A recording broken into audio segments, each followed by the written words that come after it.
यानी कि हृदय। हृदय एक मांसल रचना है। क्या है? मांसल रचना है। हृदय का भार कितना होता है? 300 ग्राम। हृदय का भार कितना होता है? 300 ग्राम होता है। हार्ट को जो चेम्बर है, हार्ट का चेम्बर यानी कि इसके कोष्ठक, क्या कोष्ठक, इसको कितने भागों में बांटा गया है? 2। एक आलिंद और दूसरा निलय, या फिर इसको बोल सकते हैं अपर चेम्बर या फिर लोअर चेम्बर। जिसमें आलिंद का जो काम है वो रिसीव करना काम है। क्या काम है? रिसीव करना काम है। जबकि वही निलय का क्या काम है? पंपिंग करना काम है। क्या काम है? पंपिंग करना काम है। अब इसी प्रकार आप देखें कि मछली में जो है कितने चेम्बर पाए जाते हैं? 2, सिर्फ आलिंद और निलय। और उसी प्रकार सरीसृप और उभयचर में जो पानी और स्थल दोनों पे रहता है उसमें कितने चेम्बर पाए जाते हैं? 3 चेम्बर। 3 चेम्बर में ऊपर वाले आलिंद और नीचे वाले निलय कहलाते हैं। ऊपर वाला में 2 जो है, एक हो जाएगा आपको क्या चीज? बायां आलिंद और एक दायां आलिंद। उसी प्रकार स्तनधारी में 4 चेम्बर पाए जाते हैं। स्तनधारी में 4 चेम्बर पाए जाते हैं, जिसमें बायां आलिंद, दायां आलिंद, बायां निलय और दायां निलय। समझ में आ रहा है आप तक? अब उसके बाद हम समझेंगे यहाँ पे कि पूरे हार्ट में जो होता है ये ब्लड मार्ग है। ब्लड का जो रास्ता होता है उस तरीके से आप समझिएगा। महाशिरा यानी मुख्य रूप से जो सीरा का काम है वो क्या है? सीरा का काम क्या है?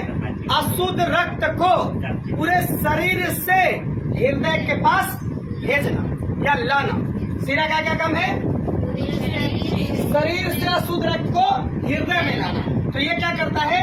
जैसे ही आता है और उसके बाद अशुद्ध रक्त को क्या करता है?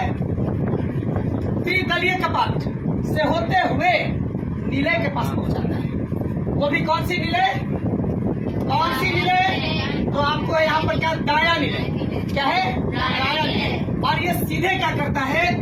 पल्मोनरी वाल्व, क्योंकि यहाँ पर जो फेफड़ा यानी कि पल्मोनरी, अब यहाँ पर क्या होगा? इसके सहारे यानी फुफ्फुस धमनी, ये क्या कर रहा है? फुफ्फुस धमनी, क्योंकि फेफड़ा तक ये ले जाने का काम कर रहा है। यहाँ से अशुद्ध रक्त जो है वो सीधे फुफ्फुस धमनी के द्वारा कहाँ पहुँचता है? फेफड़ा के पास पहुँचता है। कहाँ पहुँचता है? फेफड़ा के पास पहुँचता है। और फेफड़ा के पास क्या है? ऑक्सीजन स्टॉक है। क्या है? ऑक्सीजन स्टॉक है। और यहाँ से जो भी अशुद्ध रक्त लाया है इसको क्या कर रहा है? ऑक्सीजन यहाँ पे मिलाने के बाद रक्त को शुद्ध कर रहा है। और शुद्ध करने के बाद ये पूरा क्या हो रहा है?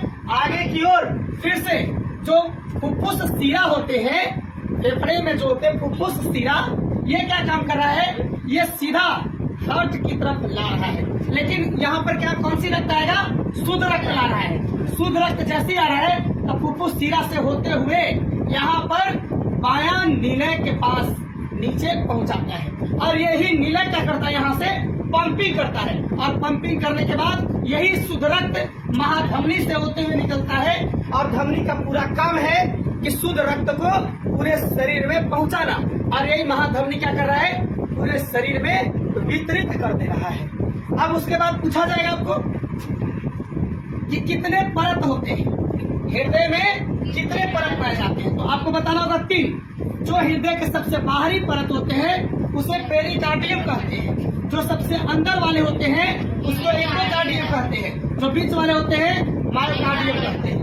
तो आपको इस प्रकार से जो है पूछा जा सकता है। लेकिन क्लास 10 से संबंधित सबसे बड़ी चीज आपको याद करना होगा कि मनुष्य के हृदय में कितने कोष्ठक पाए जाते हैं। मनुष्य के हृदय में कितने कोष्ठक?